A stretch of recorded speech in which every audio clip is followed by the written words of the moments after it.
Hello, നമസ്കാരം. സിബിനാണ്. എന്തൊക്കെയുണ്ട്? സുഖമല്ലേ? നമ്മൾ സംസാരിച്ചിട്ട് കുറച്ച് ദിവസമായില്ലേ? അപ്പോ ഞാനിപ്പോ ഈ വീഡിയോ ചെയ്യുന്നത് എന്താണെന്ന് വെച്ച് കഴിഞ്ഞാല്, ഞാനൊരു 3-4 ദിവസം മുന്നേയും ഇന്നുമായിട്ട് ഞാനൊരു വീഡിയോ കണ്ടു. അതായത് നമ്മുടെ ബിഗ് ബോസ് സീസൺ 6 എന്ന് നമ്മുടെ പ്രേക്ഷകരെല്ലാം കൂടെ അടിച്ചിറക്കി വിട്ട ഒരു കണ്ടസ്റ്റന്റ് ഉണ്ട്.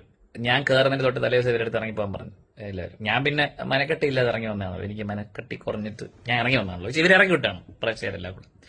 അപ്പൊ ഇവര് ഇങ്ങനെ ഓടി നടന്ന് ഇന്റർവ്യൂ കൊടുക്കുകയാണ് കേട്ടോ. മുക്കിന് മൂലയിൽ ഫ്ലക്സ്, ഒരു ബാക്കിൽ ഒരു ഫ്ലക്സ്, ഒരു ക്യാമറ കണ്ട് അപ്പൊ അവിടെ വരുന്ന ഇന്റർവ്യൂ കൊടുക്കും. അപ്പൊ ഇവരുടെ ഭർത്താവും കൂടെ ഇരുന്നാണ് ഇന്റർവ്യൂ എടുക്കുന്നത്. അപ്പം അതിൽ എന്നെ കുറിച്ച് ഇവര് പരാമർശിക്കുന്ന ഞാൻ കുറച്ച് കാര്യങ്ങൾ കേട്ടായിരുന്നു. അതായത് എനിക്കുണ്ടായ ഒരു സിറ്റുവേഷൻ, അതിനെക്കുറിച്ചൊക്കെ ഇവരും ഘോരം പ്രസംഗിക്കുന്നത് ഞാൻ കേട്ടായിരുന്നു. അപ്പം ഇയാളുടെ ഭർത്താവാണ് പറയുന്നത്, എന്തോ ഇയാൾ ഒക്കുപേഷണൽ തെറാപ്പിസ്റ്റാ, എന്താ സൈക്കോളജിസ്റ്റാ, സൈക്കാട്രിസ്റ്റ്, മേക്കാട് പണി, റിയൽ എസ്റ്റേറ്റ്, അങ്ങനെ പല പണി ഇയാൾക്കുണ്ട്. ഇത് എനിക്കറിയാം. പുള്ളി ഓരോ സമയത്ത് ഓരോ ജോലിയാണ് ചെയ്യുന്നത്. അപ്പൊ പുള്ളിക്ക് എല്ലാം അറിയാം. ഭൂമിക്ക് താഴെയുള്ള എല്ലാ പണിയും അറിയുന്ന ഒരാളാണ് പുള്ളി. ഇപ്പൊ പുള്ളി പറയുന്നു, എന്നെ